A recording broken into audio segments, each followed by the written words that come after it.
Creative Art Classes with John-Marc.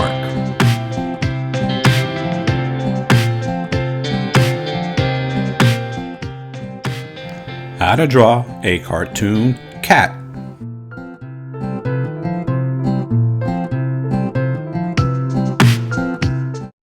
Hey, it's John-Marc and welcome to my series on how to draw. And today we're going to be doing a really fun cat dancing.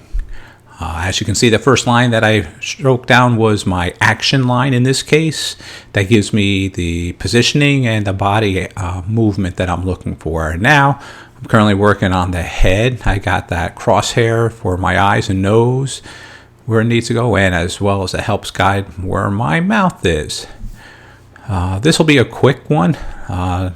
Very simple, but more of a body gesture. So this is more advanced level as well, I should say, than all the other ones that I was currently working on. A little bit more involved. There are even more illustrations that I have done with a lot more detail, but all the basic ones that I've been showing recently have a very simple style to make it easy for all ages, any age. Even your mom and dad will enjoy this. And now I'm just beginning to lay out where the body is and the legs are going to be falling into play.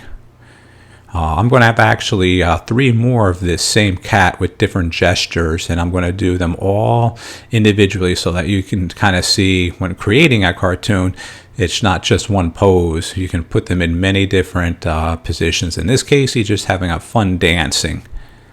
His eyes closed as well. So again, sketching very light. And then I'm coming back a little bit later in areas and getting a little bit more darker with the details. Special note again, remember always to try to time yourself.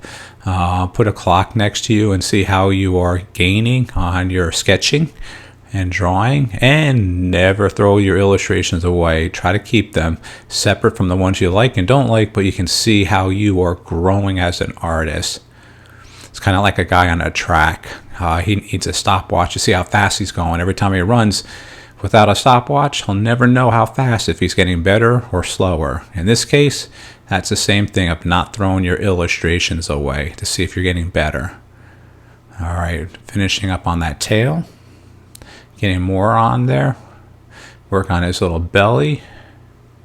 And this one will also be showing how to ink and color it in Photoshop and Illustrator. There's a little nose there, and working around the head, finishing up the other side. And as you'll notice, some of the times when I'm drawing, some of my lines are overlapping, and that'll help my eyes for when I ink it in, because I really don't have like a silhouette of a character. I like these lines that intersect and overlap to give a little bit more dimension. That'll be another study that I'm going to be working on to understand how to give some three-dimensional aspect, like that ear part right there, that dark one. And there's a little line just a little bit shorter. They're not connecting. I'm working on the shoulder. A little bit darker. That's a perfect example between the 2 legs, how that line is not ending. It overlaps. It kind of gives you that dimension, so you can tell it's behind the belly. The same thing with the arm, and then the mouth, the same thing with the smile. Let's get the whiskers out. Really. 1, 2, 3. And there, we're done with this one. Well, I hope you enjoyed this video and you'll learn something new. Check us out on Facebook. That's JMG Studio. And on our Instagram account, that's JMG Studio Cartoon.